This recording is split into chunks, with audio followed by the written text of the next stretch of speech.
was sick and passing away. You know how it is when people start passing. Everybody starts laying claim to shit. And my dad was at the house one day, and he was like, "Is there anything in my dad's that you particularly want when this goes down?" And I told him, I said, "The only thing I want are those Thorogood boots that he wore hunting." All right.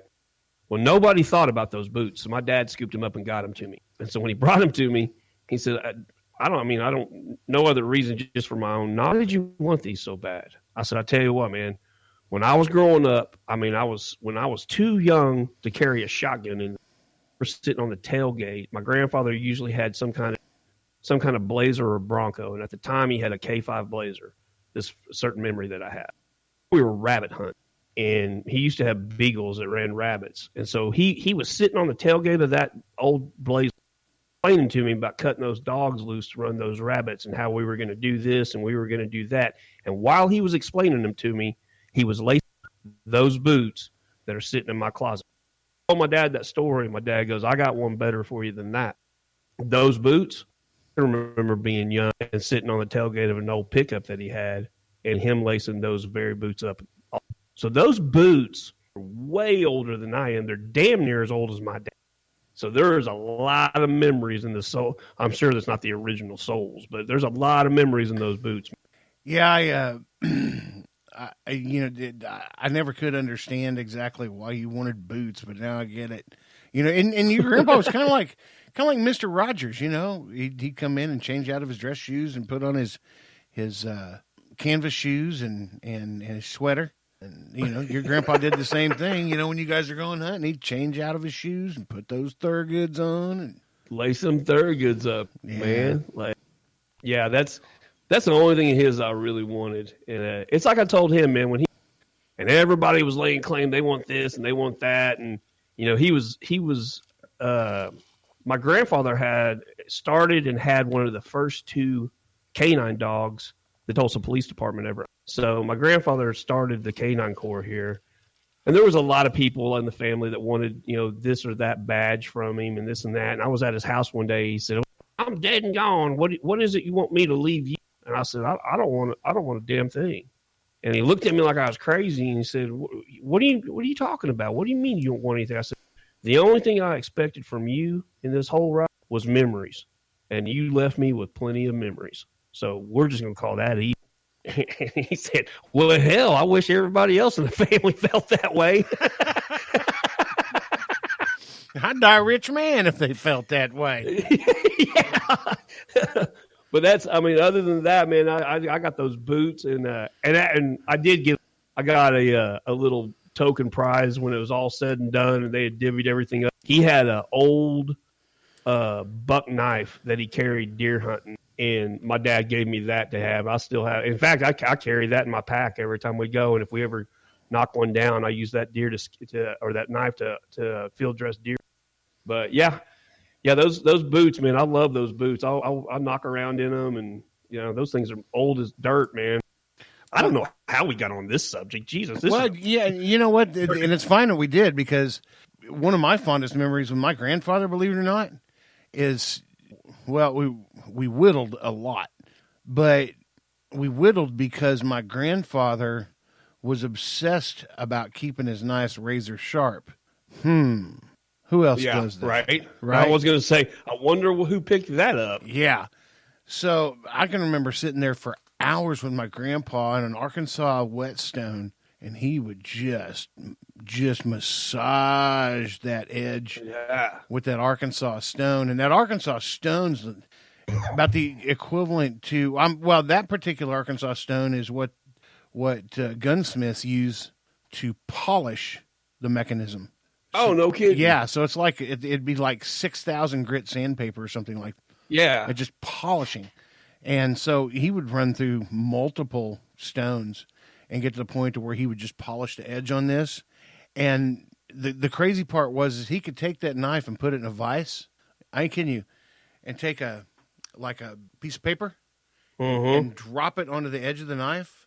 Now, I'm not going to tell you that the paper just cut itself in half and fell, but it would land on the edge and cut into the paper. Really? From just the weight of the paper. Yeah. Dude, it was those old dudes like that in that age group, man. They did that with those knives because my grandfather, that knife that I was speaking of, that buck knife, that thing is surgical sharp, dude. I mean, surgical sharp. And I'm like, and I can remember him doing that, sitting in his chair with a stone and working on the edge of a knife, and he'd do it for hours. I mean, well, you remember going through the kitchen, kid thinking that's boring, looking at like the fish fillet knives and that kind of stuff, where the knives were like they were half as thick as they used to be because it kept getting sharpened and kept getting sharpened. You used to have a full blade. Now you got about a freaking half blade. It's still 6 inches long. It's just an inch thick. Ends up looking like a prison shank when it's all said and done. Exactly. Yeah. Those are the best, man. And good on us for throwing some memories out there of our grandfathers. It's stuff that we took positive from and went on. I got tons of them, man. And that's actually my other grandfather's dad. Volumes of memory from that man. I mean, that's man. When all of us leave this world, man. If we do that for the people that are still here after us, man, we did something right. Because man, I get in my head and go to those memories a lot when I need to think about something happy. And I need to spend more. Dude. I need to spend more time with my grandkids because my grandfather help them make those memories. Yeah, my grandfather spent way more time with us than I do my grandkids now, and a lot of that. Don't you think today's society and how electronic we are? Don't you think that's what helped change? That's not helped, but I mean, part of the fallout from that. I mean, because Boston's 6, almost 9. So. Oh, shit. I don't know why when I quit seeing kids, I think they quit aging. But, I mean, you think about how he's super tied in, Mm-hmm. I mean, that kid can operate a tablet. He can operate a computer. Like, they don't have the free time that we had when we were kids. No, we talked about that when we get to the end of the year, we're going to be doing some research. We're actually, what I want to do is the week before year's end, I want to take a week off the podcast. I need me and you and Donnie to get together to see if we can pull some of the funniest moments from throughout the year. And nice, yeah, we can pull those moments and do kind of a collaboration show. But it's going to take me listening to hours and hours and hours of podcasts to pull that. So I say this and it's recorded. I want to vote for Batteries Brian because that was the highlights of my year. That was a great encounter with all the Walmarts will be in there. Straight up.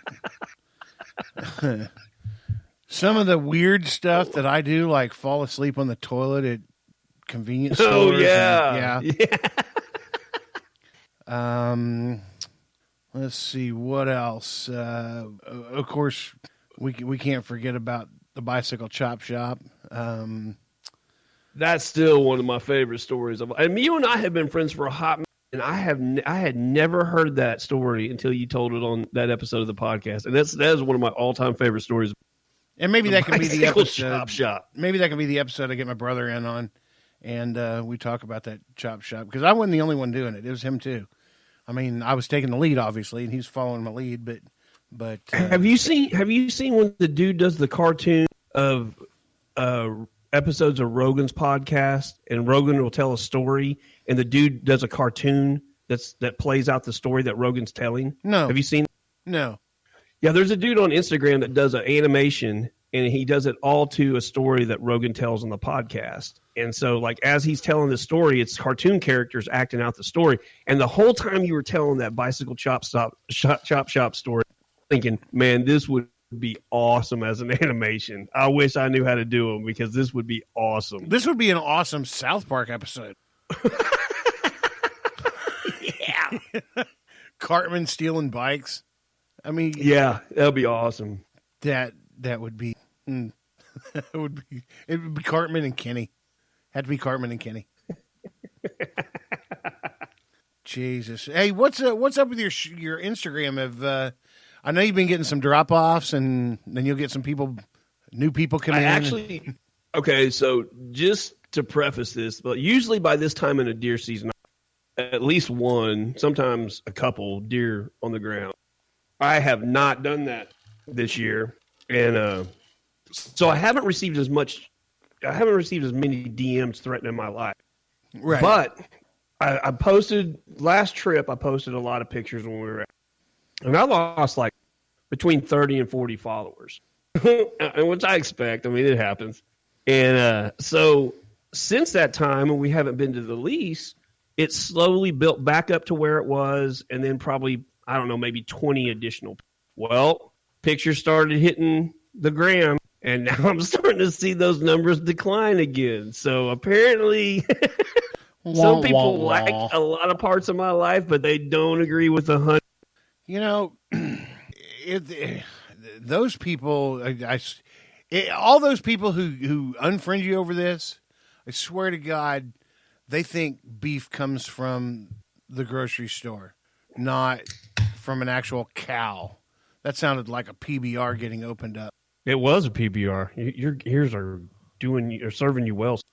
Well, they should, because I've got the headphones just jacked up. You know how shitty my hearing is, so I got to have my headphones jacked up. When Shandy puts them on to listen to you or talk to you or whatever, she has to pull the headphones away from her head because they're a little loud, and that's okay. That is okay, man. I need to throw some shout-outs out. Todd Orndorff and let's take care of that. Johnny Simonetti, as he says. He calls him Simonetti. I would say something else, but it would probably make it so. What'd you call you? Trying to be good. Johnny Semen Eater? What?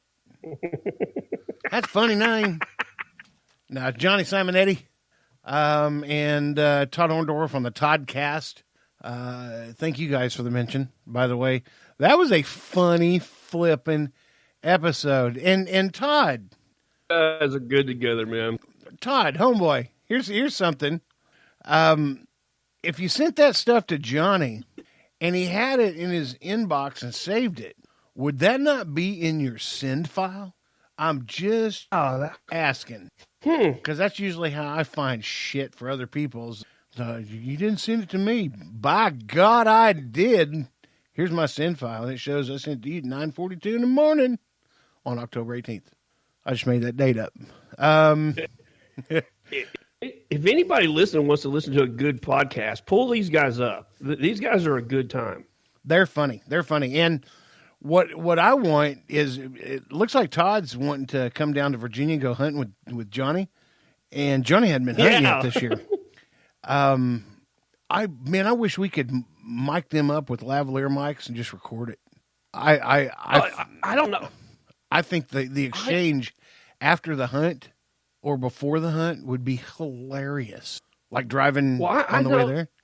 I know we can get Simo on here. You know, Simo he'll join the show anytime we ask him to.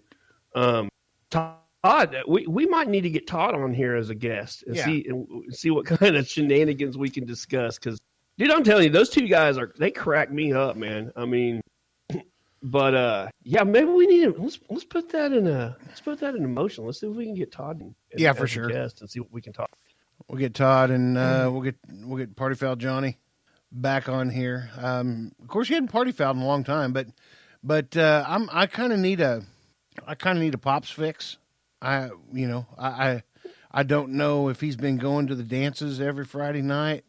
Not 100%. Sure. Well, I know Johnny had him. I know Johnny had Pop at the dance this last week because Johnny sent me a video from there. But man, I'll tell you right now, Pops pulled out all the stops. Pops had his cowboy hat on. Did he? Katie barred the door. Pops was ready to get down that night. So I don't know what it is about that whole thing at that center that Johnny takes him down to. That just looks like someplace I want to be. I want to be there and hang out for a night. One of these days, we need to take a trip out there. How about we go out there on a Friday day, not tell Johnny we're coming out. Hit the dance Friday night and see if Johnny just recognizes us. That'd be awesome. That'd be funny. And Dreamer would just be like, oh, Jesus, holy hell. This is that's the whole thing. That's why we probably haven't pushed it harder than we have. If you and I ever go out there, we're probably going to have to bring Johnny home with us. Yeah.